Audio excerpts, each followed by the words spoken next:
Hain Coaching Group is about helping contractors find better, smarter, more innovative ways to work.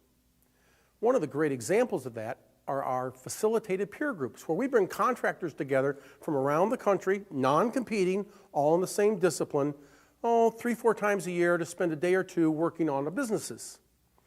And sometimes contractors will come to me as they're investigating this and they say, well, what am I going to get out of this? You're going to get primarily 3 things out of this. First is you're going to grow. Now understand there's 2 types of growth. The first is external growth. Our sales go up. But the second type of growth is internal growth. Maybe you don't grow in terms of sales, but you get better in your operations, things run more smoothly, and your net profit goes up. Our organization was at a standstill, a point where we were working more within the business rather than on the business. Greg and his staff were able to provide that push. A number of years ago, the Gallup organization was commissioned to do a study of facilitated peer groups. And what they discovered is that contractors that are involved in such groups grow, on average, 3 times faster than their competitors who are not in such groups.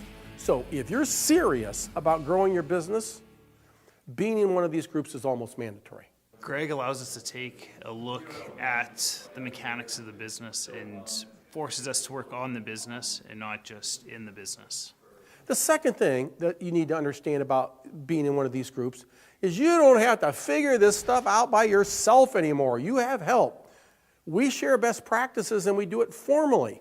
So if you want some help with something, there's probably somebody at the table that's already figured it out. Not only do you not have to reinvent the wheel, they'll tell you what kind of wheel to buy and how to mount it. Who doesn't want that? We get to connect with other roofing companies across the country, and we've actually taken back to our business and implemented ideas that we've got from this peer group. And third, at least with us, our groups are facilitated. There's a trained leader, and we work collaboratively to solve problems that none of us have yet solved. Every industry has problems that we really haven't figured out yet. But when we work in a group, we have the power of different ideas from different people, and we will come up with solutions that are going to be better than anything that you could come up with by yourself, and you're going to be able to implement them faster and more effectively. People say it takes a village to raise a child. It's kind of the same thing with the company. Not one person makes the company, so getting ideas from other people, surrounding yourself with a close circle of associates, advisors, that's what this is all about. We call our groups ESE groups because they educate, they stimulate, and they expand. And if you think about it, that really is a better, smarter way to work.